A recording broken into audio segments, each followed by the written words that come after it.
who wants to introduce us? Do you want to introduce us? Yeah. Well, my name is Canadian Dave, and this is my co-host Ivan.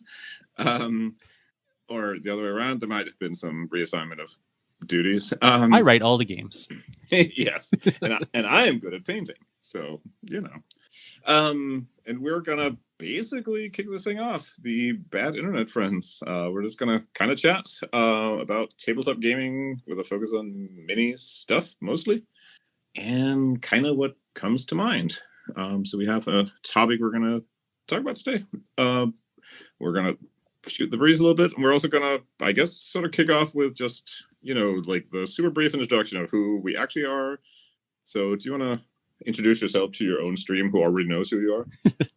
That's right. It's me, Axe Annex, often known as David, and I am a mediocre YouTuber. It's not really my focus anymore, YouTubing, but I like having the platform at least, to interact with people, and it's more of a social project. Yeah, I originally started out to promote things I was interested in, and then I got a full-time job and I ran out of steam. And that's pretty much it. Yeah. My name is Ivan. I am the dude behind Nordic Weasel Games, and I write games, and I also do some other stuff, but not like for real. I mostly just write games. That's what I do, which is a full-time job, believe it or not. And other than that, I'm just one of those people who's like interested in everything in the world. So maybe someday we'll talk about like 1800s, like Scottish literature or something. Deep dives.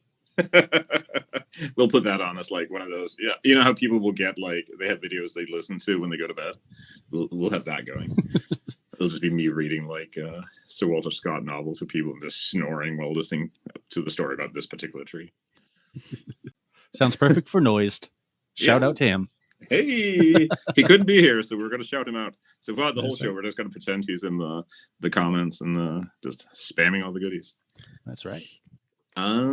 So the last like week or so, we're probably going to do this thing where like we'll start off just talking about like our last 2 weeks or so. But since we haven't done this before, you could basically just make up any amount of time you like to talk about. It's true. So I have been busy. One, having COVID. That was a great hobby project. It's not real cool because you can't collect all the miniatures, but you do get little certificates. So, it's better than Warhammer in that sense. Starting an RPG campaign with some friends, and then I actually played a game today. I haven't played a lot of games recently because of the COVID, but me and the kid played Blitz Bowl, the little like only in American bookstores like Blood Bowl thing, and actually had like a fantastic time.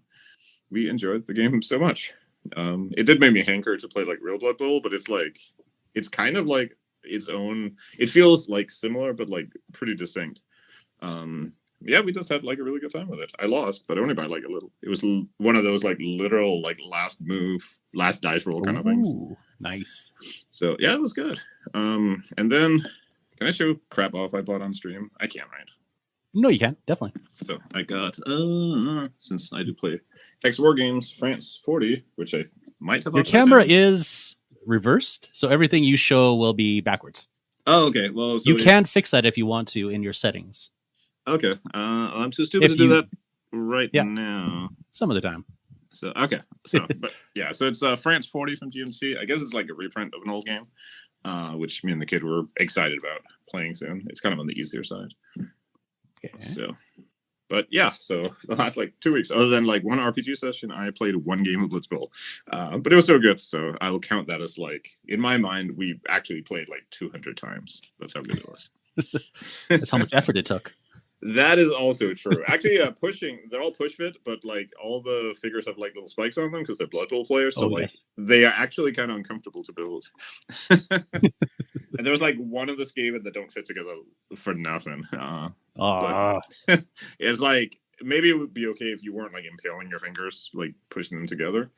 But yeah, they're really nice minis. I think you get 12, and I think they're like all unique. So you get like 6 different Skaven and 6 different humans, which is cool. Nice. I have heard great things about Blitz Bowl. Yeah, I was actually surprised because I thought it was going to be like, it was just going to feel like you're getting like a disappointing sandwich or something. But yeah, they put a lot of effort in. The gameplay does play out a little differently. There's like different concerns and tactics, and yeah, it's just really fun. It's well worth grabbing a copy of. If you live in America. Yeah, if you live in one of the countries where you are permitted to play this stupid game, or you want to pay like $200 from the scalpers on eBay. Yeah, that's right. Or sometimes Barnes and Nobles will ship internationally, but not always. It will surprise you when it will happen. There's no guarantees. Yeah, it's one of those things where I think they don't want to, but sometimes they forget to like make you not allowed. It's weird. So what have you been up to? Have you? Well, I'm preparing for a trip actually to America. Oh, so I can load up on the Blitz Bowls. Hey, this is by 8 copies. Yeah. So we've been super busy because I didn't have things like a passport or anything, and we had to get vehicle maintenance done before we travel. Oh, are you driving down? Yeah, we're gonna drive down. We looked at plane tickets and realized if we spent that money on our car, it would be better off. Oh yeah. So it's like it'll just take longer, but yeah, my daughter's never seen America. Hey. I've only been there a few times anyway, and kind of. I've been to California before, so nice. So how far are you going? All the way. I don't know the geography of California. Okay. Wherever Anaheim is, I'm going down that far. Oh, okay. So that's cool. Yeah, because the big Disneyland is coming up. Yeah. So that's awesome. Yeah, but I haven't been getting gaming done. The Mordheim League started up, and I've had 3 games now, one every week. Hey, what warband? 2 Mondays, 1 Tuesday. I'm playing Night Goblins, and there's 2 Night Goblins lists, and I'm playing the one that's called MIC. And I don't know what that means, but yeah, they're just the animosity is not as brutal, and I don't get as many cool things, so I can't ride on a squig. But okay, so they're like well-behaved goblins. Yeah, better behaved goblins. And I've lost every single game so far, and it's been fun. All right, that's good. Mordheim is one of those games that even if you're getting trashed, it's still like quite fun. Yeah, they have some campaign rules where if you don't voluntarily route, then you get to re-roll your injury rolls. So the lethality is definitely not as high. Yeah, but I did catch Nurgle's Rot in the very first game, and it's slowly spreading through my guys. And they will all die soon. So your warband has COVID as well. Yeah, Anaheim's basically at the bottom. Okay, yeah. So yeah, going all the way. All right, all the way down. So that should be good. So you had a topic in mind for tonight. Yeah, tonight I want to talk about sponsorships and basically as wide of a variety of the topic as possible. Good, bad, ugly, beneficial. Yeah. Why people do it on both ends. Yeah. Well, I mean, I can think of one pretty simple reason, which is I don't think miniatures YouTube is where you go for the big bucks or even the little bucks. I think there's in fact no bucks whatsoever. So if you can get like a box of plastic shit from Games Workshop or whatever. I was thinking about this today when I was thinking about the topic. Because I had kind of like mixed opinions on like unboxing videos, because that's like one of the most common. If you follow any like board game YouTube, they all do unboxings. And I was thinking about it that on one hand, I don't, except for 1 or 2 guys who I just kind of like the way they do it. I don't usually find that content like real interesting, because it's just like bleh. It's like taking crap out of the box. And in a way, like sometimes it like spoils it a little bit, because if it's a game I'm actually interested in, I want to take the stuff out of the box and go, ooh. But it also struck me like in a way that's like almost the most like honest, because like if somebody sends you like $250 of like Kickstarter boxes with miniatures and terrain and stuff, like anyone who takes that box apart is going to go like, oh, look at this dude has 2 hits, look at all the stuff you get in this box. Like it's in a way, even though it's kind of like paid or show content, but it's also like kind of honest, because like even a game I didn't like if there was a bunch of cool minis in there, I could still like hold them up and say like, look at these guys, isn't that cool? Yeah. So in a way, but that's like I feel like that's like the least, I don't know, like insidious, because like everyone I think kind of gets like, okay, this guy gets sent like the $250 extra deluxe Kickstarter box for the purpose of showing it off on stream so that everyone will go buy it, right, or back it or whatever. Like, so I feel like that's not super like nefarious, unless you somehow like, I guess if you were pretending you had bought it, but like everyone knows those guys don't buy their own stuff. It's bragging rights now. I mean, if someone sent it to you, you brag about that. Yeah, exactly. It's like, look at me, I get cool shit. So like for unboxing stuff, I don't feel like that really like bothers me, even though it's like almost the most commercial kind of content. I don't know if you have a different opinion on that. Or... I think unboxing in general is super valuable if you're interested in the content. So, like if you what's the guy's name now? There's one fellow, I think he gets like every single Games Workshop product. And I don't know if he buys it himself or it's sent to him.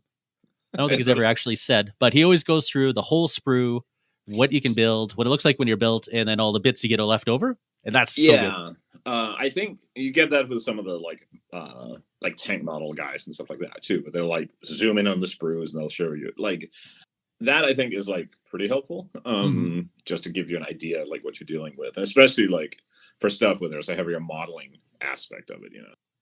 And then there's like certain ones where people are just ripping through the box, like, oh, here's your sprues, you got all these sprues, here's your booklet, you got this booklet, you got this piece of paper. So those are less valuable overall. Like the deep dives, I think, are good. Sponsored or not. I think especially if it's like a game, like a box game or something.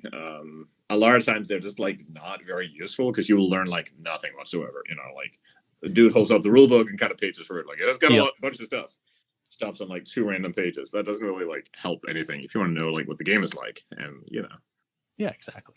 But what do you think of? You see a lot, especially on like Painter YouTube. You'll see where like Army Painter does a promotion. They come out with like a new set or something, and they will mail that set to people, and they will then like paint using those like to show it off, right? Or to like I was watching a video the other day of I forget what company it was, but they had these like markers that you could use on models. And they were really cool, but it was very obvious. And you know, the guy was like above board, saying like, "I got sent these. They didn't really tell me what to do with them, so I'm just gonna like use them on some like World War II tanks." But where it's kind of like it's obviously like sponsored content in a way because you're literally getting sent stuff to like show on stream. But at the same time, I don't know that it's like super planned. It's not, you know, like they're not telling you to paint like a specific thing or paint in a specific way, I suppose. Yeah, sometimes you get like those one tiny little products sent to one person and they show it off, and that's super helpful because then at least you get to see them in action. But then sometimes like Army Painter, sometimes you get all these videos and they all kind of say the exact same thing. It's like, were you paid to say that? Oh, yeah. Army Painter paint's actually creamy? Do they smell like pineapple? Ski says, I often see unboxing like video game Let's Plays. I watch it if I'm probably not going to spend money on it myself, but want to see what it looks like. Yeah, there's a lot of satisfaction too that way. Well, yeah, there's some games where, especially for board games, where if I'm not like super if I'm not sure, I might check out an unboxing just to see like what's the quality of the components, what's, you know. And sometimes, you know, you get like, oh, okay, this looks so cool and I must have it now. And other times like, okay, this is probably all I need out of that game, right? I guess the main thing, like I think about this a lot on the internet, because if you've been on the internet for a long time, I think it's easy to get that feeling like everything you look at is a scam, you know, because like there's so much shit on there that it's just like you go on Amazon, like all the reviews are like either crazy people or like obviously like bots or whatever, and half the products are like scams too. They like half of the stuff doesn't exist, or it's like resold from, you know, Alibaba or whatever. AliExpress, sorry. You know, like everywhere you go on the internet, it's just full of like crazy people and scams. And I guess that's the thing with like influencers, and like tabletop gaming has influencers. They're just like, you know, small channels. But they definitely exist. And like part of it is it's like this idea of like you want authentic like feeling content. Like if I tune into somebody who I trust, and they say like Army Painter's new paint totally tastes like pineapple, you should go out and buy it right now. I was like, oh man, I like creamy pineapple and I like Army Painter. I like this dude. I'm gonna buy like 17 pots of this particular red now, and then I get them all home and like they only taste like a little bit of pineapple and like barely, you know. That's chunky, not creamy. Yeah, this is not at all what I was promised, you know. Now I'm just gonna sit and like angrily hate paint these miniatures with this stuff that doesn't smell good and doesn't have the right texture. But it is kind of that thing, which I guess is, you know, like that's what all the, you know, Instagram types figured out, that like people view influencers as being like more authentic, so we send all our shit to them to scam you into buying, you know, crap you don't need. Yeah, I mean, they do have to maintain their reputation too. If you just shill all the time and everything is a blatant lie, you're just going to fall off.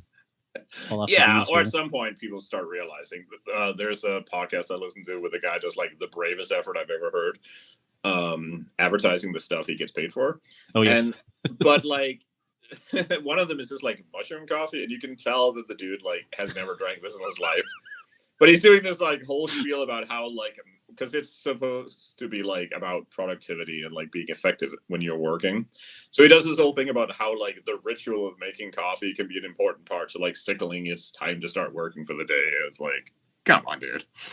Like I know, like I couldn't say anything positive about mushroom coffee either, even if they paid me. But come on, you know. But like at some point you just like tune it out, right? Because like, all right, well, he's got to pay his bills, you know. So you just like, but then where does that kind of like get when? Because at some point if you just start assuming like it's all bullshit, you know, like there is a chance that somebody, especially I feel in tabletop gaming, it's like a bigger chance that you get sent something and like it's actually like most products you could buy for like painting and stuff are at least like okay, and a lot of them are quite good.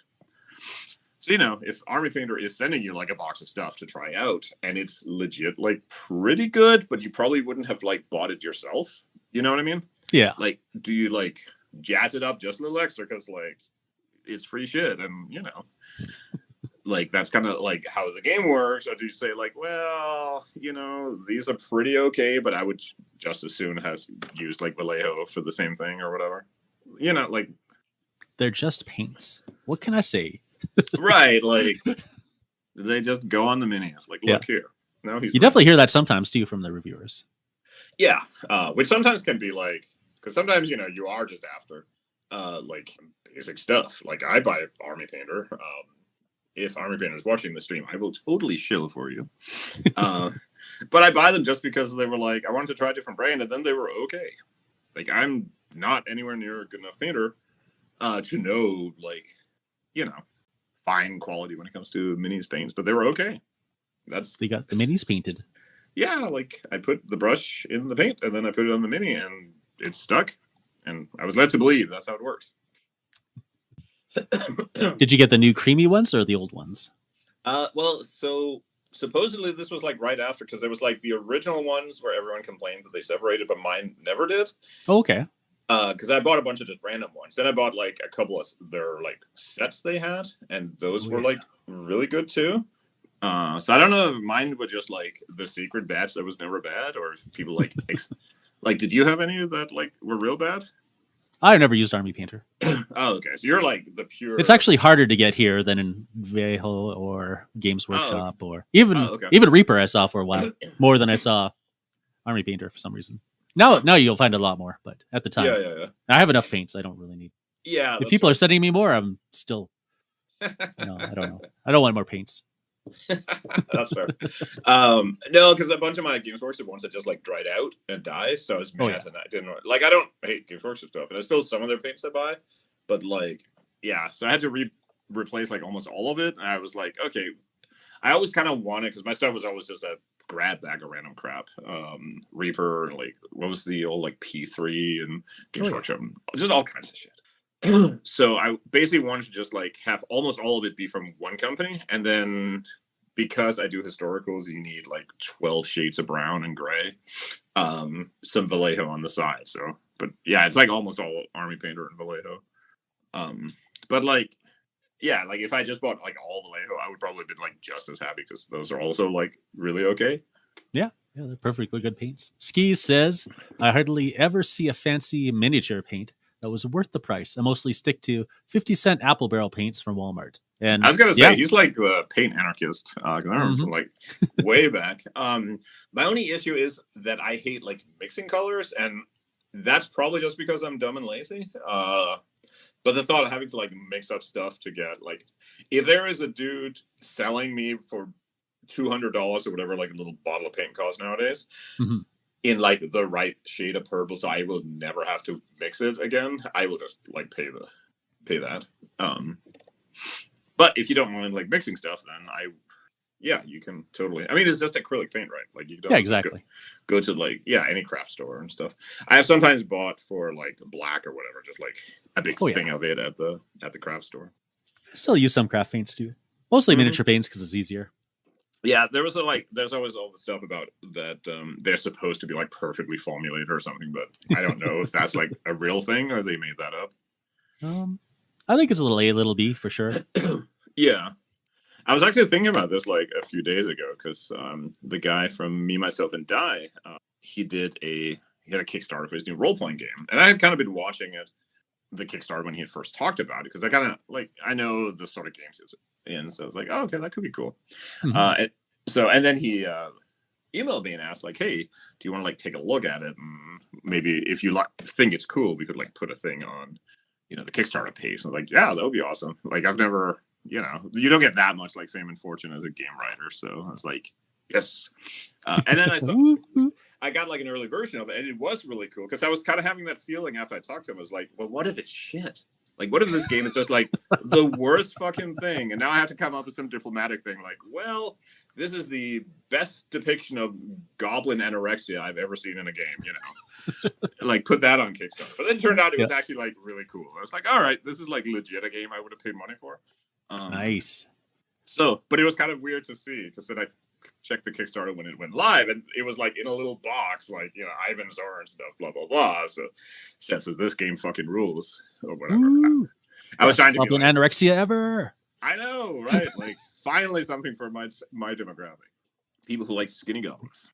I want to kind of flip it around and say, from the other side, doing sponsorships. So, if you are a content maker like yourself, can you see any value in sponsoring people at your position? So the problem is no. Mostly because people have done it for free. So like I've never paid like $1 for like advertising. Well, that's not true. I pay for my membership on the Wargames website, and then I always forget to post because you get to like post news story, but I always forget to do it. So I just post in the forum instead. Honestly, I just support it because like I think the dude is cool. If you're listening, man, I got you. I think it can be helpful. The problem is that, especially for like independent like tabletop games, that you're in such a micro niche. And it sounds stupid to say because like I know that I've literally had like multiple thousands of people, like excess of 20,000 people who bought something I've written. So it's not that small a niche, but it realistically is. You know what I mean? That it's almost like hard to reach those people. And if you can, you're almost better off just going there in person. Because if you're in like the real indie sphere, people are almost like as interested in like I think a lot of them want something that has like a bit of personality to it. They want to feel like this game is like real and it was made by like a real person and not just by like some, committee somewhere in the back office. So people are willing to like invest in games that are way more jank than what you could get from like one of the big boys or one of the big companies. If it feels like it's real and it's authentic, it's like a person behind it that can, like a lot of people get like, feel strongly that they can like reach out and like ask a person like, hey, what do you mean by this? Or they just want to like talk. So when it is down to that level, it is so like person to person almost that I don't know if advertisement even like makes sense. At the same time, though, for any kind of like independent publishing and independent writing and stuff like that, like getting noticed at all is like the biggest thing. Like I see stuff pop up in like Working Vault that looks cool and sometimes even like looks brilliant. Like, you get these motherfuckers that come out. Can I swear on stream? Is that a thing? Yep. Swearing is a thing. All right. So you get these motherfuckers who come up and their book looks fucking amazing. It looks like a real game that was like published and it's cool and it has got like crazy art and all this stuff. And it's just like some asshole who just started. It's like his first fucking game and it's good. He didn't fuck it up either. It's like a good game. And then it gets like, like it doesn't even like get the medal rankings on like Wargame Vault, which means less than 50 copies. Like nobody saw this game and it was fucking brilliant. And it like breaks my heart to see that. But at the same time, there's going to be like 20 more like that, like throughout the rest of the month, right? So it's hard for me to think because like being on like the front page of like Wargame Vault, like most of the sales you're going to get is like while your game is like on the little front thing there, right? And once it's out of sight, you're just gone. Like you may as well never have existed unless you're like a name that people recognize. So for those people, I think reaching out to like on one hand, yes, like reaching out to like if you went to like streamers and YouTubers and bloggers and stuff like that, podcast guys, and got them to show you a game, that can help like tremendously because suddenly people see your game and like somebody's telling them like this is cool, this is a game about doing whatever. But at the same time, like none of those dudes will talk to you unless you have a glossy book. Like I think I had like 1 or 2 interviews in like my whole time being just strictly independent. I had games featured on a couple of blogs and in a couple of YouTube videos. It was like nothing, right? And then after 5 parsecs and we got a glossy book that looks cool, suddenly every motherfucker is like lining up in my inbox and they want to talk to me. You know, and they're all, and I'm not saying they're bad people. Just so that the person who is just deleting my name from their email. Like, F you, Ivan. Yeah. I'm not saying they're bad people because I'm sure they get like bombarded with like fucking garbage games that people want coverage for, you know. Like they don't want to cover the Goblin Anorexia game either. Oh, I know, it's a harsh world. You got to go to the loyal fans. So I get it, but it's also this thing. There's definitely like, if you're not like a conventional like glossy book, the barrier to just getting anybody to pay fucking attention and notice you is so high. So like you're the one who will benefit the most from any kind of like sponsoring or marketing or something, and you just are completely out of reach of that system. Like it just doesn't exist for you. Yeah, so I know. Like you can, at that point, the only options you kind of have is you could be good enough in like your visual presentation and stuff that you start like looking like those games and you can kind of force your way in, or just be like persistent fucking madman and just keep writing games for like 10 years until finally people have to start paying attention. That works too. Even if your stuff looks like shit. But you have to kind of like get one of those ways, or you just have to conclude like, okay, whatever. I'm just like writing games and that's fine. You know, don't care. Fuck you guys. So yeah, I think it can be really helpful. There's definitely like a mid-tier. Once you have like a glossy book out, then all of that like sort of machine starts working for you because now people want to pay attention to it and they want like to have a piece of that. And a lot of those people, especially if we're being honest, a lot of people who are like reviewers and influencers and stuff in like tabletop minis are definitely like, they're not necessarily strictly like Games Workshop and friends, but they're not that far out of that bubble either. Ooh, you just made hearts. Oh, I didn't mean to. It was a circle. But friendship is magic. It is. Did I ever tell you that I bought a copy of the My Little Pony card game and then my teenage son refused to play it with me? That's so sad. My daughter received a My Little Pony RPG for Christmas and she refused to play it. I'm like, well, actually, I don't really want to role play, but I'd try that. Yeah, I have. I guess there's 2 of them. I have the one that's called Tales of Equestria, and that one's like awesome. Is that like just a little tiny starter one? You have pre-made characters and things. Yeah, I think there's that's the one she got. A real game like you can get as well. But it's really cool. So, but yeah, I lost my train of thought there. We would be sponsored by My Little Pony. Honestly, I would 100% rock that. Here, guys, I will hook you up. It would not even be showing. Like I watched that show and I thought I had such a good time. But yeah, like a lot of the big like influencers and stuff are like, they're a little outside of just the Games Workshop wallet games bubble, but not that much outside of it. So like an Osprey's game is like indie to them. You know what I mean? So if there's like a brilliant, like they're not going to be picking up like Rogue Planet or whatever, if you remember that one.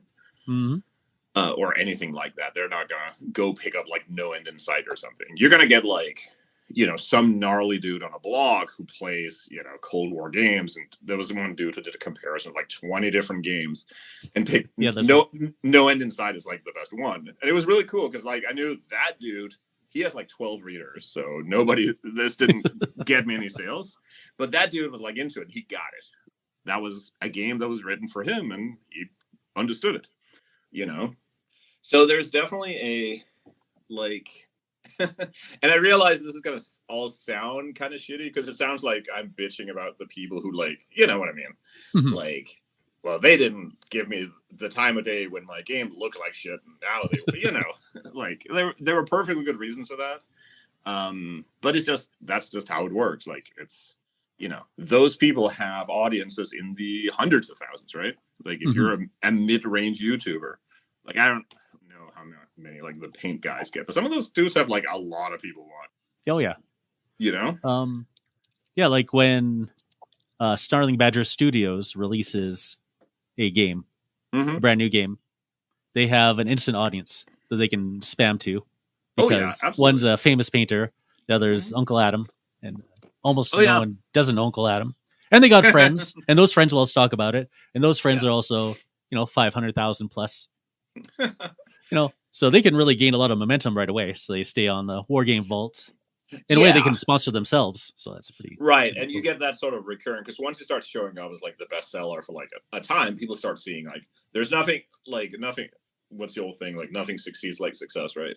Yeah, that's right. So when people say, the other thing is there's like this is why like the word of mouth is so difficult, because like if you can get people to like organically talk about your game, it starts like sustaining itself.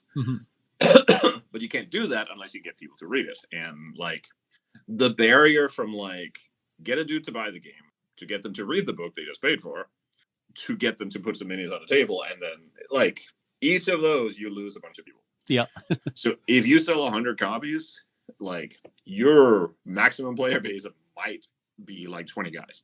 That doesn't mean it's a waste to do your game. Like it's okay to write for 20 guys. You just have to be kind of realistic with it, Yeah, I just looked like Sonic Sledgehammer, who's like one of my favorite painter guys. He's got like 75,000 like subscribers. So when you're in that space, and he's not like a massive guy, but that's like a good amount of success.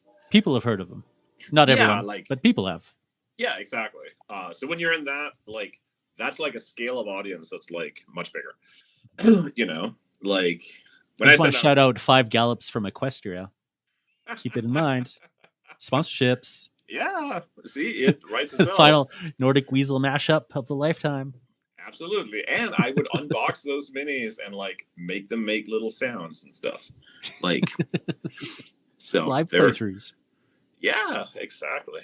That is the shit. But yeah, so like a lot of the influence stuff, you kind of like exist on a whole higher up level. And obviously it makes sense then, you're mostly focused on like Gibbs Works and stuff like that, because everyone plays Warhammer. So yeah, there's like a huge gap down to, and of course, like you can get people who focus on independent stuff, but the audience is also going to be like take the number of people who are interested in independent miniatures gaming, and then boil it down to the number of people who also want to listen to somebody talk about that. That's got to be a fraction, right? Yeah. So yeah, I don't know if this point was going anywhere. I guess I was just like whining and moaning. But to be fair, I think I still like technically have COVID. I think you're like COVID, dying of COVID for like a year after you get it. So I can't remember. Did you say you were shedding like a madman with COVID? Did you get that? Okay. No, not at all. I just felt like really fucking tired, and like I spent like 4 days just lying in bed and staring at my phone while my cat was hoping I would die so he could eat me. Did your organs feel like they just wanted to explode out your back? No, I felt really sore, like muscle sore, but that was about it. I think I avoided. My throat was like killing me. Like there was a couple of times I was coughing and it hurt so bad, like I was literally like way up bawling like a kid. Yeah, that was really bad. So, but yeah, we got kind of lucky. It was one of the, we talked about, because we had like dodged it like the whole time, all the ways back since like the Thursdays. And we finally got it. We were talking about like, okay, well, we've got like some shots, although we hadn't kept up last year, which is stupid. But we've gotten some shots, and like the variants are like less severe now. So it's like, okay, if you're gonna get it at some point, like it was, it could have been worse. But yeah, it was definitely not like no fucking around. So, but yeah, so I don't know, like it's one of those things, because I talk to like people all the time who are like invested in like minis gaming and invested. Shout out to my friend Torben. And there's always this idea of like, well, somebody should like do something, but then it's like, how many hours of your life are you going to put into something with a circulation of like 50 people, Yeah. Like, do people even, do people even read like magazines anymore? That kind of thing. Maybe they do, or maybe it's all just, like this kind of started as like, kind of talk about, independent gaming. But yeah, I don't know. I'm like talking myself out of having a point at this point, so I think you need to like say something. I just want to I want to shout out a guy, and I need to pull up his channel. Mm-hmm. I'm like trying so no one hard can see not- anything. I'm just typing things. not to fidget on camera because I get so self-conscious about how much I fidget. It's terrible. I'm certain people would appreciate if you dance a little. There is a guy. If you his name is Chippers1. There we go. CHIPPERZ1. Or Z if you're American. His current video is 5 parsecs from home, 16-17. Or sorry, 6-17. So he's done like 6 seasons and multiple. Like, I don't even know how many of the videos this guy has done on 5 parsecs from home. Oh, is he the guy who was like trying to like complete? He's playing in 15mm. Yeah. Uh-huh. And like, he's not gonna get much love in the end. Mm-hmm. Until someone starts talking about him. Saying like, this guy is kind of amazing. Whether you like his content or not is up to you. Right. But it was like one video that has like no views. I think it's because you're releasing them back to back, which confuses YouTube. So you get like double notifications and you lose out on one. Yeah. But like he's dedicated to this. It's amazing. Mm-hmm. And like you can't shill yourself, Right. Well, it is also there's a guy and can never remember the name of the channel, but he does like retro video games, which there's a lot of on YouTube. Mm-hmm. And this guy gets like maybe 200 views in each video, and he's been making them like 3 videos a week for literally like years. Like I started watching the guy like before COVID, mm-hmm. and I once I realized this, he just keeps going, and they're like well edited. They look nice. He's not like the most like lively narrator or anything, but it's fine. It's fun. And for a while I had this thing where I was like, if this dude has been going for like 5 years, doing like 3 videos every single week, playing games and recording himself, I'm going to go back and like watch all of them and leave a comment on every single one of them. Wow. So dedicated. Yeah. And after a while he started like responding. We would like ask each other like how the family was doing and stuff, because he would like recognize it. But yeah, like there's so many people who are like, especially once you get real down in the niches, who just are slaving away doing their thing.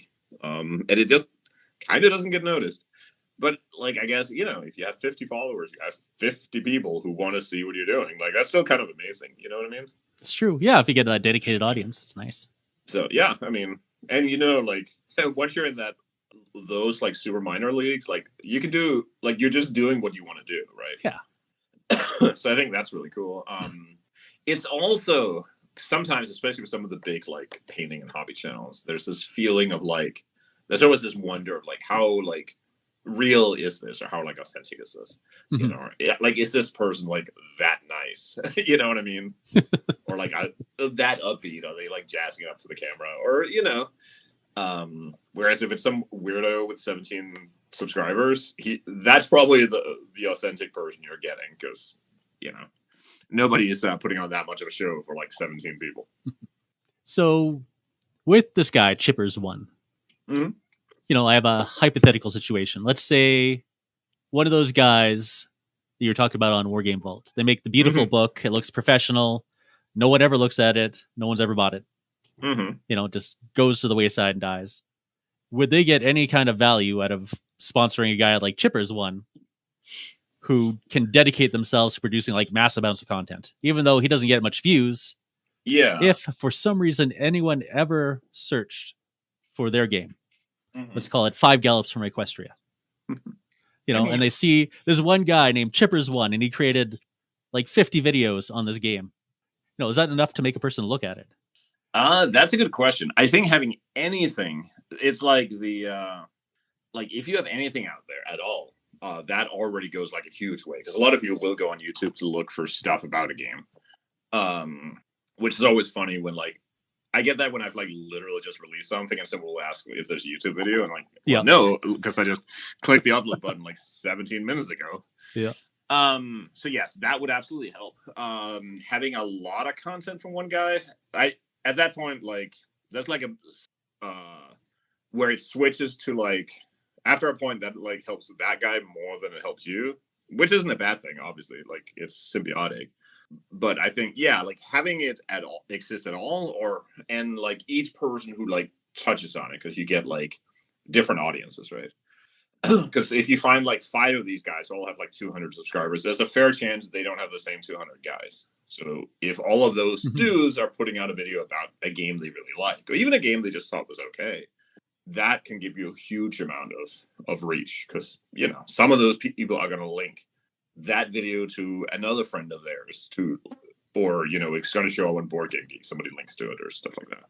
So yeah, that is definitely like tremendously helpful, up to like a certain point where it starts just not mattering that much. I mean, obviously, like, it's one of those again where it like comes in waves, because like once you get to a certain point, it just sustains itself. Like, like there's so many like 5 parsecs videos out now that it's almost like it's gotten to the point where those videos don't necessarily help me anymore, because everyone who's watching one of those has already seen it from somewhere else, or they know what the game is.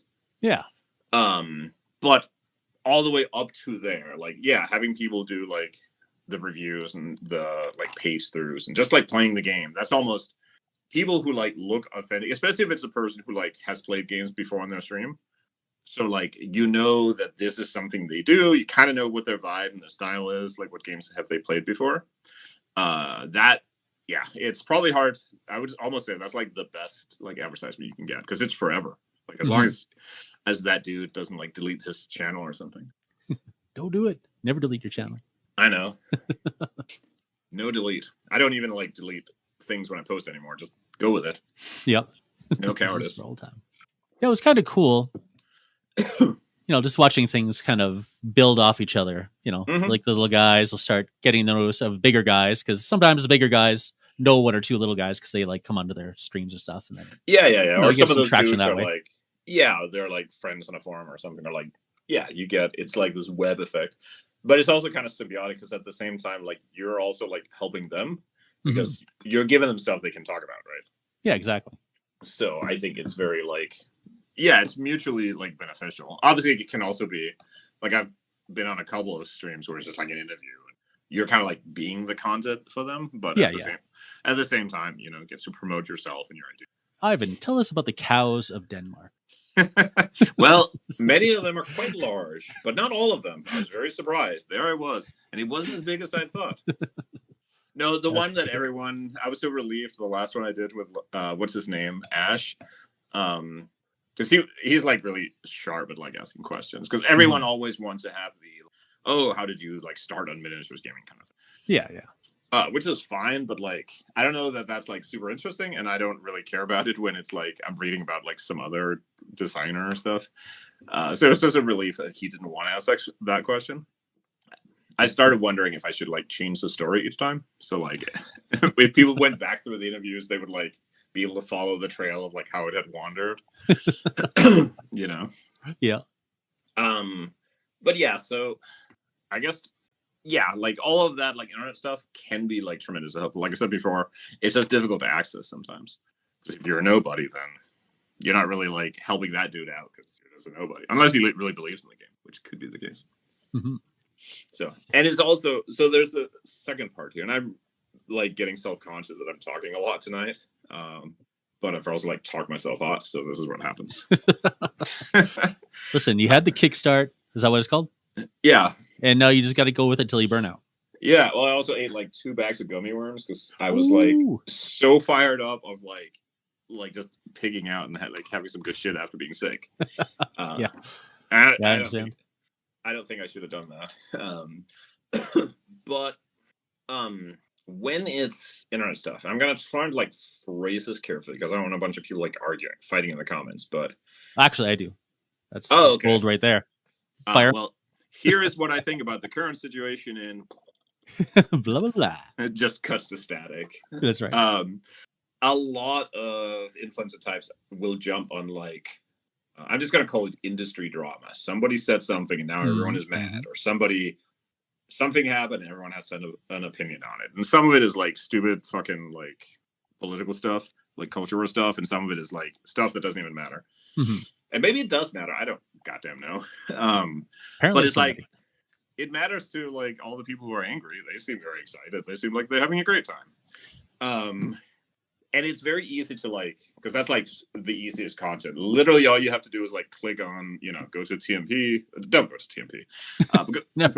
Go to another place and see what they're all angry about. Then you just have to like say that that's really good or that's really bad. And then you can grind out like an hour of content. And I think if you're like any kind of creative person, that's like the test. It's like the temptation. It's like the snake in the Eden, So it's been a while since I've read like the Bible, but from what I remember, like they're in the forest, and then the snake comes down with like a Big Mac and offers it to them. And if they take the Big Mac, they just like die instantly. Yeah, and they do, and that's why there's humans today. I think.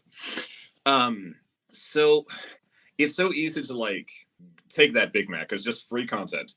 And as soon as you have like an opinion on whether army painters' colors are like evil or not, now you have like an automatic like group of people who think you're amazing because you have this guy is amazing. He has the same opinion I do. He also doesn't think it tastes like pineapple. They're way too creamy. They'll ruin your painting. Exactly. When I was a kid, they were all chunky, and that's how we liked it. That's right. Built Also, skill. Just lazy, creamy painting. Yes. If it doesn't taste like turpentine, I'm not drinking any of it. Which could explain many things. And it can be, it's like a trap to fall into. Like, once you do that, you will open up like a whole bunch of, because now everyone will like want to talk to you about that stuff. But also like now you're just like that dude.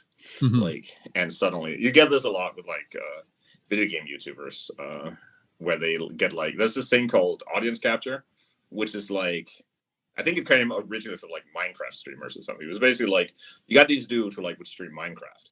And then like someday they're like, holy fuck, I've streamed Minecraft like 200 hours a day for like the last half a year. I'm done. I just want to play like Mass Effect. And all their fans like flip the shit out because you're a Minecraft guy.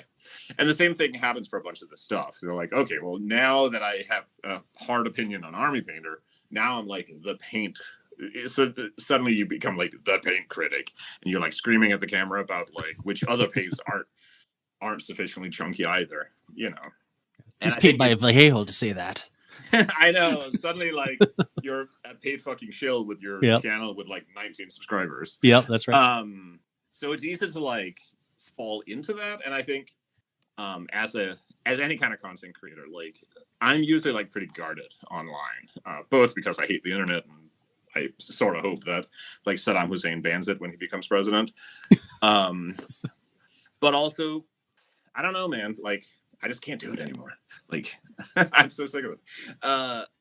So whenever I like do interviews with people, I always send, because sometimes they'll send like a list of things they want to talk about. And sometimes it'll just be like, we just want to talk and see where it goes, or, and the two things I would send back, like the only thing I can't talk about is I don't want to talk about like other companies just because that ends up sounding real bad real fast. And I don't want to talk about any like current issues in like the hobby of the industry and stuff like that. I don't want to comment on like the Wizards of the Coast OGL thing when that was going on. Oh yeah. And stuff like that. And everyone is like cool with that. But there's definitely like, you get people who you can tell, because I'm so bad because I don't know any of these people. So somebody will be like, do you want to come on my channel? And I was like, yeah, that sounds great. And then I realized like I should probably check first, make sure this guy's not like a, like a Satanist. What's your name? Something. Arch? Yeah, like is this guy like really into some sketchy shit? Like, I'm gonna have COVID again that day. And a lot of them are like, now nobody who's asked is like real bad, but like sometimes you see some stuff and it's like, well, do I want to like be associated with that? Or is this going to be like, am I going to come on there? And then they're just going to want to talk about like drama or something. Like, I don't fucking know. Like, is Wizards of the Coast sacrificing babies? Maybe. Like, I don't know. Maybe those babies are really shit. Have you considered that? Like, I go to the park all the time. There's babies all over the goddamn place. We clearly don't have a shortage. I mean, they're all going to grow up to be Pinkertons or something anyway. Yeah, like let them sacrifice a couple. Like, have you thought about how bad you would feel if you didn't sacrifice any babies? Hey, Greg, Mrs. Coffee. Water. Yeah. Greg says you need more coffee. I do need more coffee. Is this because I'm talking too fucking fast?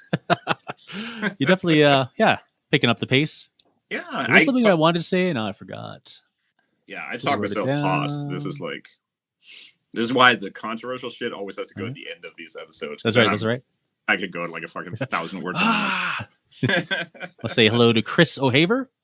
Hey, Chris. Don't believe we met at least on my channel, But good to see you.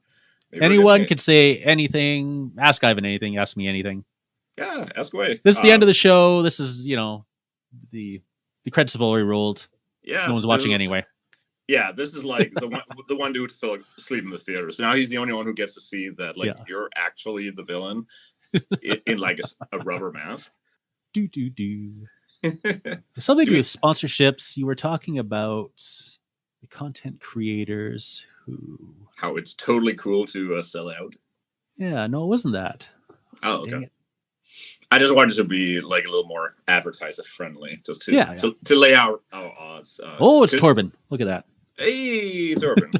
It's like 7 days later over there because of the time difference, so he should be in bed. I imagine he's just been up this entire time since probably waiting.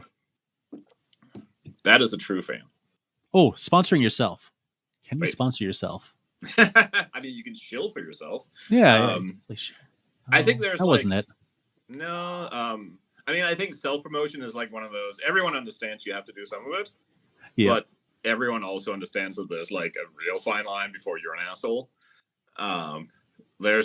I'm not going to name names, but there was a guy who, like, I think got run off like every RPG forum because he just would not shut up about his fucking role-playing game. Oh, yeah. It's one of those stupid things because, like, literally everyone who plays RPGs, I think, will know who it is. But, like, don't be that dude. I'm just being legally distinct here. Also, if anyone is like an angry lawyer and want to sue us, that all goes to Anax here. He handles that. So, paying Canadian bucks. Yeah, I think the exchange rate is like 200 to 1 now. It's horrible. But yeah, like shilling your own stuff is like you have to be. I try to be like so. It's one of the things I get like really nervous. Because people will ask, like, oh, which of these two games is, like, the better for whatever? Like, in your heart, you know what the answer is. And sometimes it's not even, like, my game. But, like, I'll try to be like, okay, this will give you blah, blah, blah. That will give you blah, blah, blah. Like, you can... Like, the other day, somebody was asking, like... I forget if this was on the Discord or if it was on Facebook. But they were asking, like, 5 leagues versus more time. And I was like, okay, you're kind of going to get to complete different things. So, like, if you want leagues, you're going to get this, and this. If you want more time, you're going to get that, and that. But, like, a lot of people would just kind of say, like, yeah, here's, the 10 reasons to buy this shit. So, I don't know. I try to be, like, over cautious with it. Just because I feel, I get, like, super self-conscious about stuff, so. To catch up with the chat. Yeah. Greg needs to know the winning lottery numbers. I don't got them. Yeah, I got some dice here. How many numbers do they use nowadays? Do they like add stuff? So, do you guys have 649? I have no idea what that is. Okay. Then no. I do not have your winning numbers. Oh, okay. Ski says, start with normal gamer discussion about pay brands, end up lauding the virtues of sacrificing babies. That is what you should expect from this point forwards. Yeah, this was the high point. From here on, it's like all downhill. Torben needs to know, which brand of vodka would you recommend? I am an Absolute fan, just because that's what we always drank when we were young and stupid. And now that I'm older, I have not gotten any wiser. However, if you're in actually, I was going to say if you're in the States, but it's French, I think, is Grey Goose. That shit is so good. Actually, I think everyone knows by now, but the Red Duck item in 5 Leagues is a reference to Grey Goose, because me and my wife used to always buy it when we were making drinks. So that shit is good. It's like double the price of like the other stuff. I think they make it of like actual geese or something. Yeah, fermented geese. Yeah, Canadian geese, I hear, which is good because those guys are all jerks. So the squeezing vodka out of them is fair. Dang it! Yeah, next time I got to write it down. I had like a little notepad, but then I'm just like fidgeting with the pen the whole time. I didn't write nothing down. This is gonna be terrible. I was gonna do some painting, and then I just didn't bother. I was like, yeah, that's fair. I do need to get this set up so I can actually like paint, because I have like so much shit that have been piling up, and I want to get painted, and it ain't happening. That's what's good with live streams. You can just chat and paint. Yeah, just kind of do some stuff. Plus, it'll like distract me from like talking so much. So. But in my defense, I've had COVID for like upwards of 8 years. So you know, it's hard. It's hard to paint when you have the other people have long COVID. I have like premature COVID. Yeah, pre-COVID. Mm-hmm. I think that's like COVID 12 or something. Gotta admit, I'm pretty excited to check out the American Barnes and Nobles. Hoping for like that sweet score of the one game that escaped me that I can't even think of off the top of my head, but I'll know it when I see it. Oh, Space Marine Adventures. No, I got Space Marine Adventures. Okay. I don't know. Honestly, I don't even know. I don't even remember what I wanted. They actually have, but like, I know that if I see it, really good board game sections. It's really nice, actually. Yeah. So yeah. Yeah, Barnes and Nobles are actually like really nice stores, and they're kind of like interchangeable no matter where you go. But they have so much shit nowadays. That's just they're really cool. I think we're supposed to say we are not sponsored by Bubbles yet, but we could be. Yeah. See, this is the perfect thing because I go to Barnes and Nobles all the time, so they could probably just like give me one of those. They always ask if you want like sign up for a membership. You'll save like $8,000 on your $20 book, and I always say no. So if they just like took all the money I would have saved and gave it to me on a check, I think that would actually be like, like retroactive savings, because I'm too stupid to like fill out the card. They're always like, oh, it's no bother. It'll take like 17 seconds. We just need like 200 pieces of information. I'm like, I don't know, man. I just want to have my book and pay more for it. That's I know my rights. But yes, Barnes & Nobles is like legit good, and board game stuff. And like they keep doing more and more stuff. I always keep like looking and thinking, oh, okay, this board game stuff is gonna like blow over and people will get bored of it. And this hasn't happened. It keeps like going. I think everyone just loves board games now. Yeah, I think a lot of people. It's like the minis thing, where a lot of people got into painting like during COVID and stuff. Like Warhammer blew up. I think a lot of it's just like people like, is this something to do with your hands? You get to sit and do something practical. I think that's like could be a topic. Like, why do people play like dumb plastic soldier games when they could be sitting with VR helmets and shouting racism at people on the internet? Whatever. Yeah. I used to play Call of Duty. That shit was dire. Dang. I was never an online player. I've always been solo. I was always like dreadful at it. So it was just awful. And on like console, you had to like go in and mute everybody automatically because it would just default to having like voice chat on. The worst. So yeah, it was pretty bad. Why do people play analog games? And does Michael's actually sell Reaper miniatures? I don't know. Some of the craft stores sells like model stuff. If you go to, you shouldn't go there because the store's always like dirty. But what is it called now? There's one of them. It's not Michael's. It's not Joanne. What is the Hobby Lobby? They always have like model kit stuff. Like, they sometimes have like I've bought like Vallejo stuff and Woodland Scenic stuff there. So yeah, some crafts or hobby craft kind of stores will have modeling stuff. My brother-in-law does like model kits, like airplanes and stuff, and he has bought quite a few kits from there. I've seen him like model kits at Michael's up here. Oh, okay. So yeah, maybe it's just like depending on the store. And I think we've exhausted the topic of sponsorships for now. Yeah, I think that was a pretty good. I don't know that we made a point, but maybe that wasn't the point. Yeah, I think in summary, people should take the money where they can get it and shove as hard as they can if it benefits them to do so. And as a consumer, you have to decide if it's good for you or not, because in the end, you could just live off McDonald's if you really wanted to. Yeah, but you probably shouldn't. No, I mean, I don't know. The last time I had McDonald's, it was really good.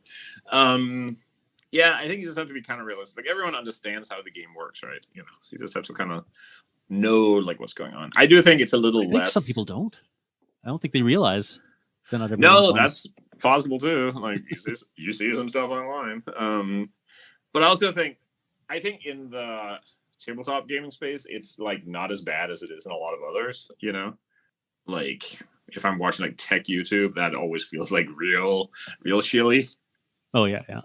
So I think just by virtue of being smaller and there's a little more accountability stuff, I think it's probably not as bad and like as I don't know. I don't want to say like corrupt, but like it kind of is, So yeah, just I guess I would be curious for people to leave in the comments, like both of you who watched, what you think on it. Like, when is it too much? If you're watching like a YouTuber, like when does it get like a little too sketchy, or do you just like go with it? Like, okay, like guys got to get paid, and like this company technically like pays for the content, right? Like you're watching it because this guy can afford to make it, and he can afford to make it because somebody paid him. You know, like, is that as simple as it is? You know, or is there more to it? So, and don't be afraid to shout out your favorite shiller. Yeah, absolutely. You know, if you think someone shills just smooth, palatable, it makes you actually really want to buy just anything. Anything at all. Like, how many Casper mattresses do you have in your garage because of this guy? Yeah. Shout those guys out. You could shill in the comments. You know, bring it whole circle. Okay, here's a question for you. If you could have anyone shill for you, who would it be? Okay, so does it have to be like somebody in the tabletop space? Because I would say like, I don't know, John Cena. No, it could John be like Cena or something. John Cena. Nice. Yeah. Like, I feel like that would be like almost the most like bang for the buck you could get. And I just want to see his like gigantic fucking meathead with his giant hands like hold this little like book up and say like, try to say something about it. Perfect. That would be amazing. If it had to be somebody in the industry, I think it would just be like, I don't know, like Gavin Thorpe, like posting on Blue Sky or whatever, that this game is a fucking bomb and I'm quitting my career because I can't make anything this good. Yeah. And I only say that because he's like maybe not my favorite, but he's like one of my favorite like writer dudes. I don't even think he knows I exist. That's cool. But I know. Right. I think you could be surprised though. I mean, I have gotten, I don't know if I'm allowed to say because it was like sent to somebody who was then given the okay to send it to me. But like one of my like absolute idols of all time, like read 5 Leagues and loved it, and I like nearly pissed myself getting that email. Ooh, nice. Also, a dude who used to like run Second Life, plays Squad Hammer, and that was like the coolest thing ever because he sent me a message that I looked him up. I was like, holy shit. Nice. So yeah, like I think for an actual like gamer person, it would be like Gavin Thorpe, but otherwise, I'm gonna stick with John Cena. I feel like that would be the maximum bang for the buck. Yeah. Okay, what would they shill? What would be your shill of choice? They could promote anything that you produce.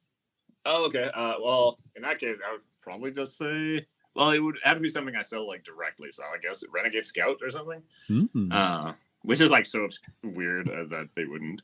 I'm gonna say like the noble thing, and it would be like Squad Hammer. So I would end up getting like $2 out of the whole thing, even though it got. Just pay you what you want. Nice. Downloads. Yeah, So yeah, something. If it was gonna be noble, it would be like, because Squad Hammer does have like the Orc license now, so it would usher in a whole new world of Hammer powered games, and everything would be cooler and better, and all these people would throw themselves into like a creative loop because finally they have the answer to everything they've been hoping for. And OPR would just go sailing off into the distance. Absolutely. Finally, we have thrown out the tyranny of like rule books that make sense. Let's see. Darian the Rock Johnson. Yeah, he's a good choice too. Absolutely. He would be an excellent choice as well. And he's also like kind of funny. So if he wanted to say I was his favorite YouTuber, I would not oppose to it. That would be pretty good. Apparently, like, I was gonna say Ice-T would be pretty good. Oh yeah. Apparently, he has like done. I think it was him who had like done narration for like Dungeons and Dragons like audiobooks, and he said it was like the weirdest shit he'd ever read. So you know he's down with literally anything, as long as the paycheck clears. Yeah, it's a proper shill. Yeah, that would be pretty good. You know, man knows how to deliver them. And we want to say hello in the future to Don Wandon. He's going to watch the future episodes. That's nice. Yeah, anyone who's I think all of the UK people are going to watch it like in the morning. So if you are over there and you watch this, I'm going to do the heart thing, but it's like the camera totally doesn't pick up on it. Oh, there it goes. Oh, there we go. Hey, love you Hearts guys. from Ivan. You know, I am shilling for you. To you, so like you don't even have to pay anything, just free. Who do you think we could get as a guest on the show? Who would we shill or have shill for us? Well, I feel like we have the social responsibility being, famous, handsome, and we could be to shill for somebody who's like a little guy. So actually, it would be kind of cool to get one of those like Parsec streamers to come on and just chat. So, or one of the like small like painter guys or something. Like there's so many that are like, I mean, there's dudes who like I would love to like just talk to, you know. Nice. Well, you heard it here. If you yeah, if you're a small YouTuber and you want to talk with Ivan, just let us know. Yeah, come on and have a chat. We can. I am just as obnoxious in person as I am on camera, and I mean, you will also be on camera, so like it's not weird. Are you inviting them to your house? I mean, we have a lot of space here, so as long as you're not allergic to cats and you cook like half the time. Is this an insinuation of the first WeaselCon? We technically do have. I have 2 like 3x5 foot tables, so we could get something going. Yeah, that is pretty good. So yeah, actually, one of them is like right behind. Let's see if I can. Everyone's gonna like seasick, like waving the phone around. But no, it's not that bad. YouTube does a pretty good job of smoothing things out. Yeah. Also, your picture's like pretty tiny, unless you're watching on like a big screen. I don't think. YouTube. Yeah, it's. I mean, I could describe the table like on the top. There's like a flat surface, and then below that there are 4 kind of poles that go down all the way to the floor. So. It's a little weird. It's like a new thing they're doing, but like the way it works then is you take your stuff and it goes on the flat surface on top. Ooh. And because the poles go all the way down to the floor, it lifts it up so it's like at a convenient height. So, dang, someone should patent that. Yeah, I feel like maybe we get IKEA on this. So, I guess that's kind of it for the day. Yeah, if anyone wants to have us pander to anything before we go. Yeah, I guess we can kind of like say so in the chat, which takes about like 10 seconds to catch up. Otherwise, yeah, let's wrap it up. Yeah, so we will meet you in. I think the plan is like every 2 weeks or so. Okay, let me look at my little calendar. You can look at the camera and the calendar. 3rd and 5th. Does every month have a 3rd and 5th Wednesday? Is that what I was thinking? I thought I was thinking like 2nd and 4th Wednesdays of every month. But this is obviously the 3rd Wednesday of this month, so I don't know what I was thinking. I mean, we could just pretend it wasn't, but yes, this was definitely like the 3rd one. I think usually there's not a 5th one. That feels like that's like a new thing they're doing. Well, just for Halloween. There we go. Yeah. Well, next time there's definitely only like 4, but it could be like 2nd and 4th. Yeah. Okay. So we did the 30th next, 13th, 27th. Yeah. Want to come back for the 30th? Yeah, I think works pretty well. So we'll kind of make it a regular thing. If we get like more than 2 like people watching, we can talk about like times of day and stuff, and maybe we try something on a day off so the Euros aren't like being discriminated against. It's so tough to get both audiences. You see so many people try. Like, okay, we'll do like a special stream at this time of day, but it's like out of everyone's routine. Sometimes it's easier just for them to, watch it after the fact. Like Torben. Torben's not afraid to go into the weird hours. We just need more Torbens. Exactly. Like, and besides, your family will not mind that you're like sleepy and shitty like the whole next day because you had to watch some weirdos like talk about tiny soldiers. Yeah. I literally got up at like 5 a.m. to watch a live stream just for the hobby homies. And I was so groggy.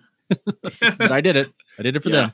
Anything like before 9 o'clock is just like, I'm dead. I physically cannot. We got up like one morning to watch a soccer game on TV even. And then it turned out that it didn't play for like another hour. So I was like, oh. But yeah, it was like at 9 a.m. I was in crisis. I know. It's so rough. Well, okay, so I don't think we have a catchphrase to sign off with. Yeah, we haven't. This was very well planned. So if you we did it, and that's the success right there. Exactly. Doing it is half the battle, and it's also actually the other half. So it's really the more you know. It's the other half.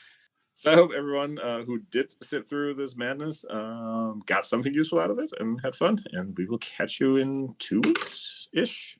Bye-bye, everyone. See you on the 30th. Peace. Peace. Oh, balloons. Celebration. I have no idea what I'm doing, but I'm getting like all the moves here. This episode of Bad Internet Friends was streamed live on YouTube and Twitch. There is a North American-friendly live stream every second Wednesday of the month and a European-friendly live stream every fourth Monday of the month.